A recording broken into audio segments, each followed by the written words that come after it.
The Profit Constructors presents Construction Junction, the junction between accounting and construction. Please welcome our host, Tonya Schulte. Hello. Welcome back to the 8th episode of the Construction Junction podcast. I'm your host, Tonya Schulte. Thanks so much for joining us today. I have a great topic to share with you. A few days ago, I got to sit down and have a conversation with a couple of my good friends.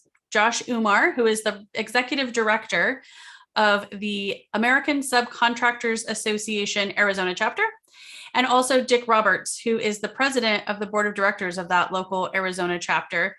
And the topic of discussion, as we just sat down and had a little lunch break chat, was why should you as a general contractor or subcontractor or anyone involved in the construction trades, even those of us like myself who are part of that construction trades community who offer services for those trades, why should you belong to a local trade organization? Is there value in that? So I hope that you'll get a lot of value out of our discussion.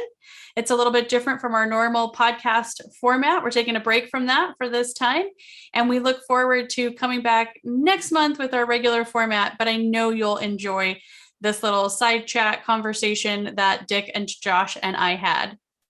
Afterwards, if you want any more information about the American Subcontractors Association, which is a national organization, they have chapters all over the country, please do reach out to us at hello@theprofitconstructors.com, and we'd be happy to give you more information.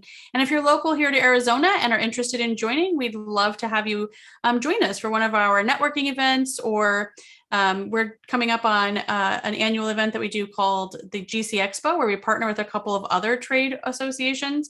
So just a lot of good information that you can get out of this chat and find out more about why it is important as a business to belong to this type of trade organization. Hope you enjoy. So let's dive on in. Josh, let's just start with ASA. Tell us about ASA. What is it and why does it exist? So ASA stands for the American Subcontractors Association of Arizona. We were established in 1984. We have members all over the state, mostly subcontractors, obviously, but also some folks like you, Tonya, that are in the, we think of you as subcontracting community, service providers, suppliers, your accountants, your lawyers, those folks that are integral part of the success of our subcontractor members. And our mission, put simply, is to enhance the ability of the subcontracting community to thrive, period. We want you to succeed. We want you to succeed wildly in what you're doing. And we do that through the ways that associations typically do: advocacy, collaboration, networking, education, and kind of that marketing piece of helping people improve their position in the market and their brand recognition and those kinds of things. And so we've been at it, like I said, since 1984. Members pretty much everywhere all over the state. There's at least one. And I think what makes us sort of stand out, one of the many things that makes us stand out, is that we are not trade specific. So we like to think of ourselves as kind of the voice of all Arizona subcontractors, is that one voice, that unifying force, because it doesn't matter whether you're a landscaper or a drywall person or a plumber or an electrician or whatever, you can have a place here, and we will have resources that will help you succeed and resources to help you overcome your challenges. And so we end up kind of being the natural joining place, the natural resting place for people who are looking for an association, because you can, again, you don't have to be a part of a specific trade. But then the other side of that is that when you join, you get access and you get linked up with almost the whole of the industry. There's going to be someone somewhere that has a product or some expertise or some information that you can use to make your business better, because we have that breadth of membership. That's great. Dick, did you hesitate or maybe have questions before joining ASA? Was there anything that made you kind of wonder if it was a good choice for you guys to join up? Yes, in the very beginning, because I came at it from a different angle a little bit. I'm a member of the Arizona Landscape Contractors Association. So it's specific to my trade. And one of the reasons why I got very active with them, there were two reasons. Number one, for advocacy. That to me is the number one reason for ASA, for me, and also for ALCA. But the other side with ALCA, and it now has bled over to ASA, is professionalism. I don't want the future generations to be labeled construction workers. I really don't like that term. We're all professionals. I don't care if it's me running a backhoe or my guys putting in trees or piping for plumbing or electrical. We're professionals. And so I wanted to bring up the professionalism of our industries. So with ASA, I got involved first from the advocacy side through ALCA. We were all part of AFC. And I really was totally, at the time, it was under a different name, AFC was. And because of that, I thought the other association was ASA. And two members of ASA invited my daughter, who's vice president of my company, and I to the Christmas party. And hey, there's going to be general contractors there, and it'll be a really good mixer for you. And I remember telling my daughter, no, there's not. There's no general contractors there. I've never seen one, because I had the two associations mixed up. So tell us about AFC now that we've brought it up. What was or is AFC? How did that all? I'm going to let Josh answer that one, actually. So AFC stands for Arizonans for Fair Contracting, and it is a coalition that ASA is involved in, and I would say a leader in, that brings together a variety of different subcontractor associations, companies, individual company owners who are passionate, like Dick is, about advocacy, and fights to protect subcontractors, fights to make sure that when it comes to laws being passed, when it comes to court cases being argued, when it comes to policies, even down to the school board level, right? The local municipal stuff, that subcontractor interests are protected and that people aren't stepping on the ability of those businesses to succeed. So that group focuses on those things all the time. And many people from ASA are involved in AFC. So I was going to ask both of you, and Dick, I think you've already answered this. What was your specific number one reason for joining? Josh, do you think that's the number one reason most people join, is from the advocacy standpoint? Is that why most are joining trade organizations like this?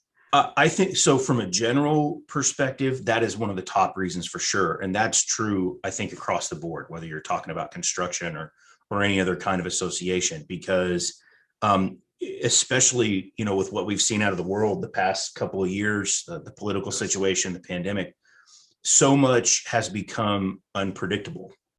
And sometimes things are unpredictable in a good way, right? Things happen that we don't see coming, and they're positive for us. But just as often, or even more often, you get reactions to this unpredictability in the legal world, in the political world, that are going to be really harmful. And you have to have someone standing that guard post to not only share that information with their members, in our case, it's the subcontractors, obviously, but to fight for them and to be watchful and to go out of their way to say, hey, if you're a member here, we're protecting your interests, because, I'll just speak just to the subcontractor situation specifically, in our situation specifically. Dick is right. Subcontractors are skilled professionals, and they're the ones out there actually building things. And yet, when it comes to the respect that they are given and the attention that they're paid in the legal and political world, a lot of the time they get short shrift. And so it's my job and my staff and board and the folks at AFC to make sure that doesn't happen. And I think people, to bring it back around to your question, people see the value in having someone always watching out for them in that advocacy arena. Yeah. I will say, Tonya, that Josh is so right.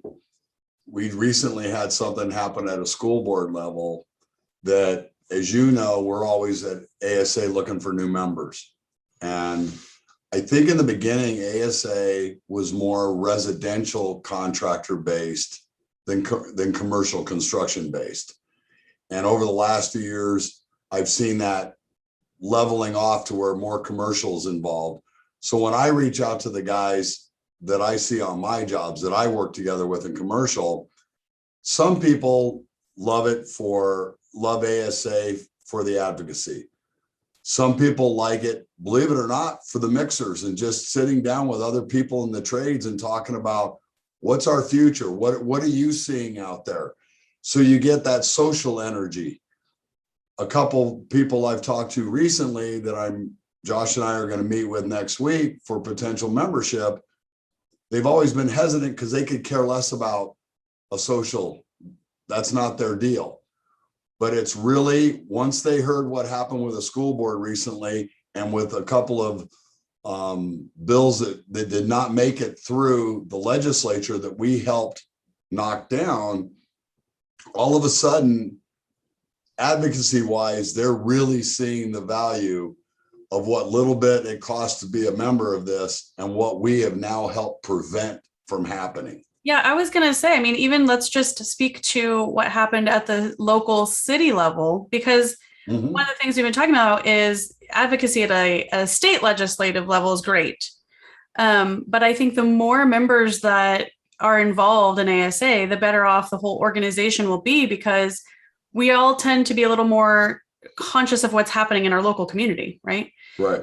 And so, Josh, tell us about what happened recently with the prevailing wage situation in the city of Phoenix and how that was advocated through the membership of ASA really well. Sure. So one of the things that we've seen, just sort of generally to give people some background in the past couple of years, is as issues have become more heated, as politics has become even more of a little bit of a dirty sport, and as divide. There's the divide is widened, and then on top of that, you have things like the COVID situation and partisan bickering that have really made a lot of our political institutions look less effective. They are less effective in some ways. And so what happens is those fights get transferred other places, right? They start showing up in city councils. They start showing up in county board of supervisors. They start showing up in school board meetings. And so you have to be vigilant. And we've seen this at ASA all through the past year with prevailing wage statutes popping up all over Phoenix, Tempe, Flagstaff. These have all been discussed. You're seeing harmony agreements, different kinds of labor agreements starting to get put into school board procurement policies.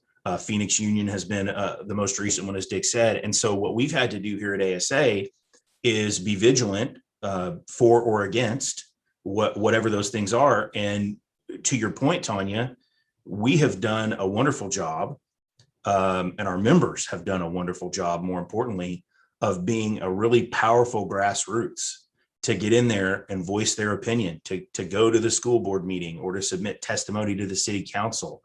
And we have been able to dominate, in some cases, those processes with subcontractor feedback. And I'm incredibly proud of that. One of my main goals here and the vision that we all share here at ASA is that subcontractors, like I said, they're the people building stuff. They ought to be the most respected person in the room when these conversations are happening. You shouldn't be able to pass a law that affects construction businesses directly without talking to subcontractors. And I'm really proud of the way that our members have jumped in and stepped up to make that a reality as these fights have shifted to that municipal area. Yeah, great stuff. So again, it sounds like in terms of what's most important to a lot of people, it's advocacy. I like something that you said also, Dick, about the mixers and the social aspect of it, because I think we all do need community. And it's nice to get together. It's nice to know one another and to, remember people's Halloween costumes from the last Halloween mixer and to just have those shared memories. Community, I think, is an important aspect of being a part of an association, especially because, like you mentioned, Dick, there is a certain level that, people do sometimes misunderstand, let's say subcontractors, but there's a way in which when you get together with like-minded people, you can say, no, we are professionals, and you can value one another and help one another feel valued. And then also help raise that picture of what we are in. Well, I say we, because I'm an accountant, but I've always been in this construction industry and I really am passionate about it. And I think that is something very important too, is that community aspect, not just being together, but being together out in the community, doing good in the community as well. It's funny, Tonya, for years, ALCA, Arizona Landscape Contractors, tried to get me to join. And I always said, why do I want to go to a mixer and sit around with my competition and kibitz with them? Because what's the point? One minute I'm being nice to them, the next minute I'm trying to get their work from them. So for years I didn't join. And then about 15 years ago, when times were really good, we joined and I started attending and getting involved, and so did my daughter. Well, now we've become friends with a lot of the people that we're in competition with. But like when the downturn recession hit, we would sit there and talk at these mixers about what we're all going through. And then I mentioned about, when you asked me destination places, Grenada. Well, that's actually a trip that a manufacturer sends people on every year to different places based upon your purchases of their product. And again, it was one of those things, well, do I really want to go to a business management seminar, quote unquote, or do I really go because I'm talking to other landscapers from throughout the country? And these trips are really big because they're done in January. They're always planned out for mostly people in the Midwest and the East Coast who aren't working. That they've gone from planting trees and irrigation to pushing snow in the winter. So it's fun to sit down and talk to those guys, how they do things back there to how we do things here. I heard one of them one time talk about pulling pipe. And I'm like, what do you mean pulling pipe? Well, they don't trench, clean the trench, and then lay the pipe. They have a machine that rips a trench and the pipe goes in right behind it, right off the same machine. It's just the difference in our regions and how they do things, how you winterize the system. And I laugh, I go, we don't ever get cold enough to worry about that. So that's what I love about the interaction. And that's where the mixers and these types of things come in. And then again, professionalism. I've noticed the raising of the bar in the landscape industry in the last 15 years. So everything I've preached and wanted to preach has come to fruition. And now I see it in ASA too. And I think it's great. So I belong to a roundtable. It's called Not the Only One Roundtable, and it's for all different accountants. And it's literally called Not the Only One because when you get together and you're sharing, I'm having this issue with employees or, with whatever the issue may be, you begin to understand you're not the only one, right?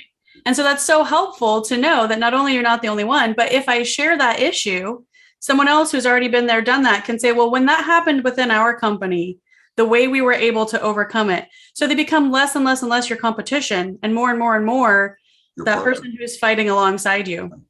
I kid people all the time that the gray on the chin is not really age, it's wisdom. And it's because after 42 years, I've pretty much been there, done that. Yeah. In almost everything. I've been through 2 downturns because I started the company in 79. When you think about where the economy was then. So I lived through 79, 80, 81. I lived through the late 90s. And then of course, 6, 7, 8, 9, 10, to where everybody talks about the business owner being the guy that makes all the money, but he's also the guy that has all the risks and loses everything when there's a downturn. And that's where you get to interact with people. How did you protect yourself? What did you do? This is what I did. And it gives great feedback to one another. Yeah. And great that you get to sort of mentor people and pay that forward in the business through these organizations. Mm-hmm. Exactly. What a great benefit for everybody else that's belonging to that, to be able to say, well, I'm learning from Dick Roberts and the things he's been through. I don't have to go through that. I can find better ways to maneuver certain things because Dick was able to share with me how he made it through X, Y, and Z. Right. Now, my wisdom didn't come in the beard. The brain grew so much that it forced the hair out. That makes sense. The whole cranial. Yeah, that makes sense. Wow, I gotta remember that one. I've heard a lot of excuses, but never that one. Josh, why do you mentioned earlier, like myself, I'm part of that subcontractor community that's around the subcontractors, so accountants and lawyers. Why is it important for them to be involved in these trade organizations also? Well, I think the short glib answer is, well, you'll find customers. But I think the longer, more important answer that follows up on what you and Dick were just saying is you'll find partners. Right. You'll find people who will be loyal to you. You'll find people who aren't just someone who's buying your product or your service, but who really want to be long-term business associates with you. And I think especially in the subcontractor community, I mean, you tell me if you think I'm off base, but I think that loyalty and those long-term relationships are at a premium as much in this industry as they are anywhere I've ever been. Oh, without a doubt. I mean, it matters. It really matters to people. And so for those associate members is what we call them, but that community, if you want to, if you look at your own business and your own career or your own company and you say to yourself, that's the kind of people that I'd like to work with, are people who want to be long-term business partners, get involved, get active, and approach it with that attitude. One of the more illuminating things, I think, one of the more illuminating ways to talk about who should join associations and why is to talk about who shouldn't join. Mm-hmm. To me, if you're someone who wants to pay dues and get a membership list and never show up and never support and never meet and build the relationships, that the kind that Dick is talking about, where even with former competitors, there's now a bond, right? And an ability to work together and partner and solve problems. If that's not who you are, don't bother. Yeah. I don't know anybody in that boat who's ever paid their dues and then been happy with it. On the other hand, if you're someone who wants to build those partnerships and be part of a community, then you're the person who needs to reach out and say, hey, Josh, how do I get involved? Yeah. It's only because, if I can real quick, only because he said I might not agree with him. The only thing I would say is you're going to have the people that are going to get involved. And you're going to have those people that join because they're going to sit in the background and enjoy the benefits that our advocacy and so on is going to put forth. So I look at it that I'm okay with those people too, because they're going to give us the financial resources and their dues, but also something that every politician understands is power in the amount of people you have. The more members we have that represent a workforce of this state, and we all know, who's ever lived in Arizona for very long, construction is the largest industry right now there is in the state, which has always blown my mind, because you would think we would have technology or some other huge industry in here, and we don't. So that company that doesn't necessarily want to get involved, their census of employees and their dues are still going to give us some power. And that's what it's all about when it comes to politics, is power. Mm-hmm. That's true. That's a good point. Yeah, I won't turn away anybody's juice checks. I just want to be clear about that. But what I'm talking about is specifically those associate members, right? And the ones who are going to be the happiest are the ones who are going to engage. Yes. And there's the difference in the way we look at it. You were talking associate, and I was looking at a regular. Member satisfaction, right? You know, so right. No, and I think that's true. And I think not only is it more satisfying for that associate member, but it's pretty obvious to those that are involved that aren't the associate members, who's coming to really partner and be a partner with you and who's not. Right. Yeah. So what impact, I know we've kind of talked about the advocacy piece, but what impact do you think that these trade associations can actually have, again, paying it back, paying it forward, giving back? How can we be of impact in the community? I'm happy. I would just say, I mean, on my part is to fight bad laws. Mm-hmm. Like Josh stated, the current politics that we've seen over the last few years, the divide, has never been this bad in my lifetime. And having been an American history major originally in college, I love American history. I mean, I read books about it all the time. I probably have read more books about American history than any other topic. It's worse now than I've ever seen it. And because of that divide, like Josh mentioned earlier, with one school district trying to slide something in, they tried to slide it in, ironically, with the name not even being prevailing wage. It was under some little powder cloud, we're all going to sit around the fire and sing Kumbaya, and we're all going to benefit from it. And Josh, I know you could say the name. I don't remember the name of it. Yeah, some of that, it had to do with the wages and what they call harmony agreements. There you go, harmony And agreements. so they put language in their procurement about how anybody that's going to bid on a job for the Phoenix Union District has to be able to demonstrate a spirit of harmony. That was it. Yes. And I that was new for me, I have to say. That wording. Never seen that as part of a contractor procurement policy before. So. No. Part and of ultimately, all it's going to do is raise prices. Right. That's all it's going to do. Agreed. And slow down production. Right.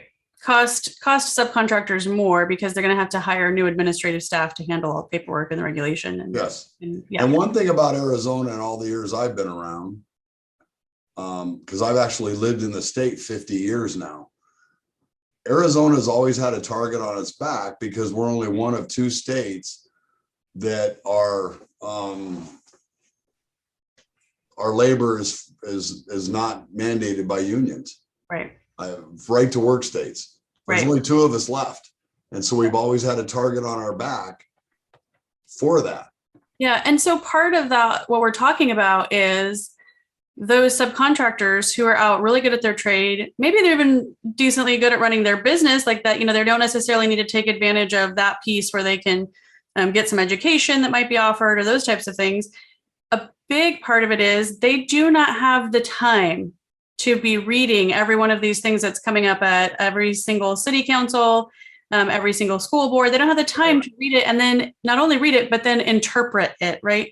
And so that's a huge, again, benefit being brought by trade organizations, and in this case, specifically ASA, that there's someone like Josh sitting there going, okay, what does this mean? How should we be interpreting this? And then being able to relay that back to the community and then get people to move at that grassroots level. Well, not only that, as a small business owner, you don't have a large staff, so you don't have an HR person. And now on all of our jobs, safety person. So, to learn with ADOS, and even some of your general contractors, what their safety rules are and so on. You don't have that person that can go around in a truck and drive around and make sure your people are doing that. Now, some real big subs can, but the smaller companies like us, it's me. And the only way I can do it is to stay up with some of the stuff that ASA gives us regarding safety and working with, the state level of OSHA and the federal level of OSHA. Yeah. And not only do you not always have the time, Dick, but there's so many of the smaller guys that don't know what they don't know. Right. So how do you keep up to date with what you should know if you don't have someone kind of running point for you at some level? What do they say? Ignorance of the law is not an excuse. Right. Yeah. So that's exactly right. We recently had a client that had no idea about the paid sick time law. And it's not that long ago that we engaged with them. So it's been a while that they haven't been participating properly and paying the paid sick time in the proper manner because they didn't know anything. They didn't even know that was a law. Now, is that the COVID portion or is that the prior one that came out with the minimum wage law? Not the minimum wage, but the minimum number of hours that you have to provide for paid sick time. Right. But it came out with that law rather than. Yeah.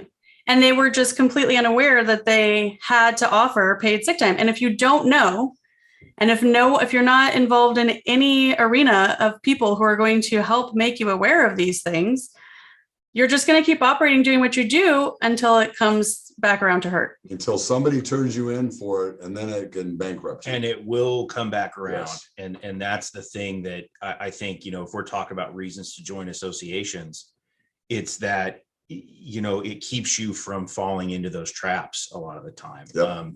One way that I like to put it to people, and this is, I think, true of us, and I hope to make it more true by the day, but it's really true of any association that you're thinking of joining. A good association will help you enhance the top line and help you find customers and help you enhance your earnings, and it will help you protect your bottom line. Right. And if you look at an association and you can see that they're doing education on these kinds of issues with, legal stuff and leadership development, if they're doing the advocacy piece, keeping you informed about that, if they've got that community that, it's going to help you find new customers, but really is going to help you find partners, long-term business partners. That's the kind of association you want to join. Yeah. And I think it will help you on both ends of that. Yeah. So as a final kind of wrap up to all this, tell us, how is ASA right now positioned to do all of those things that you just kind of mentioned, Josh? I mean, the short answer is very well.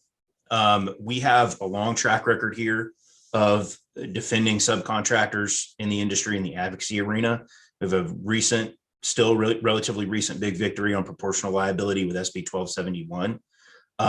We have a long history of leadership development and education programs that we're right now reinvigorating. And I think there's not anywhere else I've ever been when it comes to association events that has a better sense of community and camaraderie than us. When talking about joining an association, that's why I joined as executive director, was having gone to ASA events for my previous job and met so many people that were involved and thought to myself, I'd like to be around those folks. I'd like to help run those events. That would be a blast. And so we have that sense of community. We have that sense of camaraderie, and we have that ability to have a good time with people that understand what you're going through. So I think, moving forward into 2021, 2022, and coming out of the craziness that we've just come out of, I think we're in great shape.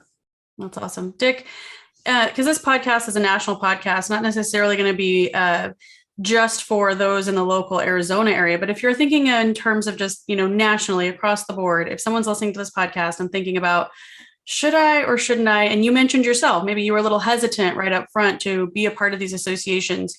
How would you speak to that person right now? And what would you tell them? Why should they, kind of get over a little bit of that hesitancy and move forward and join?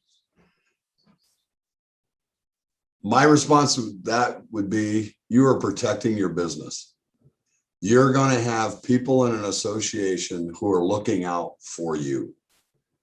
And not only in advocacy, in safety, in work comp training. I mean, there are so many different levels of running a business that the average person, when they first get in, don't understand. I mean, if you ask some guys in very small company just starting out, what's your mod rate on work comp? They don't even know what the definition exactly. That's exactly it. I can tell you mine. And it's because I learned it through the years. When are your 941 taxes due? Yeah. Off payroll, your 940, et cetera. By being an association member, you have that resource to reach out to people. And we're here to help. One thing I'd like to add with Josh, as far as ASA Arizona is concerned, I've been on the board now for 4 years. And we recently had our board retreat. The energy that came out of that meeting from the new board, because of the membership or the board dynamic of former board members, I'm not going to call old, former board members that are still on the board. Speak for yourself. Came back on the board, and the new people on the board, our energy level over the weekend was fabulous. And I know sometimes it's real easy, just like a football coach getting you fired up for the second half. It's real easy to come out at halftime being all fired up, and then it goes to pot. I don't see that happening with this group. The energy is there. The mission is there. And I think that's what nationally, you as a national association and the local chapters of that national association, you can really do now is you can really reach out and help people that are in the industry with all the different programs and really highlight those programs. Because as a business owner, again, smaller business owner, you don't have time for that. And you're going to learn, you're going to learn the hard way. You didn't have time for it, and it's going to bite you. And that's where somebody like ASA can really help you before you get bit. Yeah, I think I was there with you, Dick, in all full disclosure on that board, and I think I agree with you. The energy level is high, and I'm really excited to work with everybody that's on the board. It's going to be a great year. I loved something that you said, and I kind of want to just pick on that and make it be the final thing, protecting your business. I love that was your first instinct in response to that, because we just had been recently discussing those things that do come around to bite you. And really, for those of us that are sitting on the board, we've put a higher level of time commitment. And then maybe if you're asked to be a part of a committee, that might be a little bit less of a time commitment that you are being asked to provide. But really just being a member of the organization, to just go out and join the organization for the level of protection that you'll almost immediately be afforded. Yes. The time commitment and the monetary commitment really are not that much, given what you're going to get back out of the organization. And so I think that's a huge piece of it, protecting your business. If that's important to you, there's no reason you shouldn't join a trade association. So Tonya, I want to give an example of what you're talking about. 20 years ago, we got hit with an OSHA fine for a very stupid thing, very simple thing. A guy did not put his seatbelt on the backhoe to move it, and he moved it maybe 30 yards. And when you know, like everything, if you don't have bad luck, you have no luck. The OSHA inspector was standing right there. It was a $3,800 fine. There was no, but guys, it's the first time it happened. There was nothing. It was $3,800, which is more than 3 times what our annual dues are, that I could have learned in an ADOS meeting and promoted it to the guys. Yeah. I learned the hard way 20 years ago. Why do that? Now, here's the ability to join an association for a lot less than what that ADOT fine is. And believe me, or not ADOS, believe me, their fines are a lot steeper. Now, Mine was very small compared to what most fines are. So Yeah. This will give you a real opportunity to learn and grow and protect yourself. Yeah. So, back to like I was saying at the very beginning, I have such a passion for this. It's one of the reasons that the tagline for our business is helping you run with the big dogs. And a huge piece of that is this you don't know what you don't know thing. And unfortunately, over the last 5 years that we've been operating this firm, almost every time when someone finally comes to us, they've been referred to us, it's because something has come back around and bit them, right? Right. And so for me, when Josh came and approached me and asked me to sit on the board, that was one of my, and initially I was like, I really, really want to do that because I would much rather be involved and help people at the level where they're just learning, where they're just building a business and where they're just starting to understand. I would much rather help them avoid all those pitfalls than be coming to our company when something has crippled their company and maybe made it to the point where they almost have to shut down. Like we hear stories from our clientele of that time and time again. They're coming only after the fact, only when they didn't know better. And so I have this big passion of being a part of an association where, if we can really market it well and attract people to it, that they'll really understand that the biggest benefit they could gain is to avoid those types of things. That's right. And it's a minuscule amount of money compared to what you could be faced with in an audit or anything else. In an audit and not knowing when to file your here in Arizona, file your 20-day preliminary lien notice, like all of these little tiny things. Again, you don't know what you don't know. Right. Until and you don't have you can't afford the staff to learn it. Right. Yep. Exactly. But with the ASA, you can have the resources to find out. That's what we're here for. And honestly, one last example for us was a year ago when the whole COVID thing hit and COVID relief, the federal funding. I learned about that we could even possibly qualify at an ASA event. Yeah. And I wouldn't have known about it. For the PPP loan, Yes, specifically, ma'am. Correct? Exactly. Yeah. And it was at a ASA board meeting. But then after that, ASA went out and some of the newsletters and so on promoting it so that guys knew, because we didn't think we qualified because we weren't like a restaurant. We were considered essential. So Yes. we were still working. Right. And we still qualified. And it was because of ASA is how we found out. Yeah, I will say I watched last year all the different webinars that were happening with ASA. I was really, really impressed with how many people involved in ASA were getting on board to just say, hey, I know this piece of information about what's going down with this law or this program or this thing. Let me just push that information out to the members, not because it was benefiting them in any way other than just knowing that they're a part of an organization that is there to help others. And how can I help get this information into the hands of the membership that need it right now? Exactly right. I was really impressed, and I'm excited to still be a part of that. I think that had something to do with the person we hired in June to be the new director. I think he's done a fabulous job of helping us with that. Who is that, Dick? For those that are listening on this podcast, not seeing the video. The guy with the bald head who likes Pakistani food. Nice. That would be Josh Umar. Cleared that piece up. I appreciate that very much. I'm honored to be a part of it. And I hope that, if you get the chance, if you want to meet up and talk about joining ASA, you'll get to see the bald head in person. I mean, it's glorious. And who also, by the way, likes to play with bald-headed eagles. Well, I guess you can't really play with those, but raptor type birds. Yeah, I do. That's my hobby, falconry. So, we can always show you the birds too, if you want. Nice. I should just tell you what a go-getter you are. See? Oh, there you go. You don't do something boring, right? Like golf, like me. See? Right. Yeah. Golfing. That's for schmucks. Oh, that kind of left a mark. I'm sorry. Will you guys please not tell my husband Joe I said that? Yeah, exactly. Thanks. Well, this has been a great discussion, guys. I really appreciate it. I really appreciate you guys just taking the time out of your day to come and join and do it. And we will be putting this podcast out. I really am hoping that more people will hear it and understand the benefits that they truly can derive from being a part of a great association.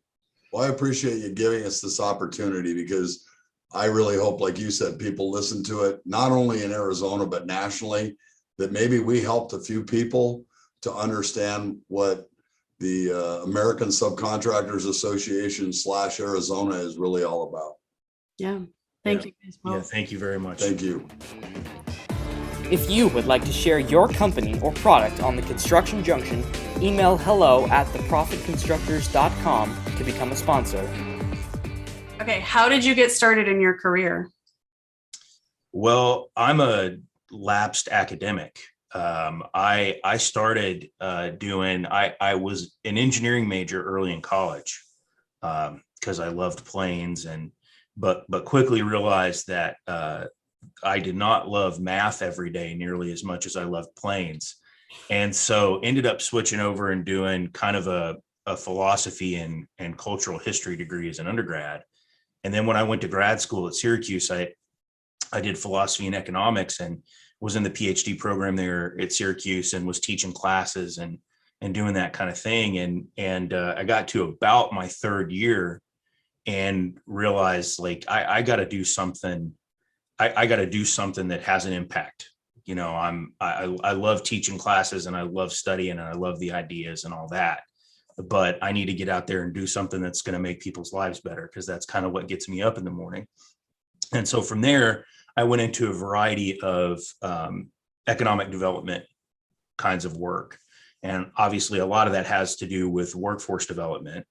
And that's how I started interfacing with construction companies. And that led me eventually through some other organizations to here at ASA.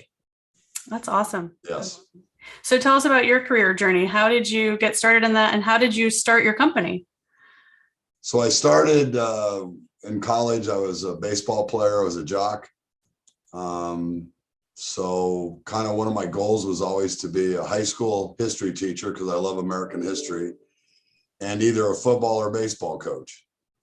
And after my freshman year, I blew my arm and my career ended. And so I took a year out of college and went to Lake Tahoe for a year and played and had a lot of fun and grew up, and then came home. And my dad looked at me one day and said, so you're going to spend this money to go to college so you can make $10,000 a year, because that was the starting salary for a teacher. And at the time, I was actually working in a slaughterhouse. And I was making a lot more money than that working there. And I thought, well, why do I want to go to school to take a pay cut? So I changed my major to marketing and advertising. My dream was always to devise commercials. I have the mind and the creativity for a commercial. I just don't have the ability to do any of the artwork. I can't even draw a stick man. And I graduated in December of 78. And I was still working in the said slaughterhouse. And I was making a decent living, but I knew this is not what I wanted to do. So I got an opportunity to go to work for a guy I had gone to high school with, who owned a landscape company, but it was strictly maintenance. And I lasted about 3 months as his operations manager. And basically he wanted me to do all the work and he just wanted to kick back. So after 3 months, I was talking to my dad one weekend and he said, why don't you do this for yourself? You're killing yourself for somebody else. And so he and I talked about it and I went on my own, and 42 years later, I still do it. I still love it. I don't do maintenance anymore. I only do commercial construction. But because of my athletic background, we build a lot of athletic fields. It's kind of our specialty. So I still get to interact to the thing that I love the most, and that's sports. So we build a lot of football fields, baseball fields. We always try to go, like when we build a high school, we always try to go to the opening game on the football field that we built, just so we could sit up in the stands with pride and say, we did this. That's We've been cool. doing that for about 25 years now, specializing in that. And I still love it. That's why I haven't hung it up, even though both my daughters would love to see me do that. Thank you for tuning in to Construction Junction. To find out more about the junction between accounting and construction, please email hello@theprofitconstructors.com.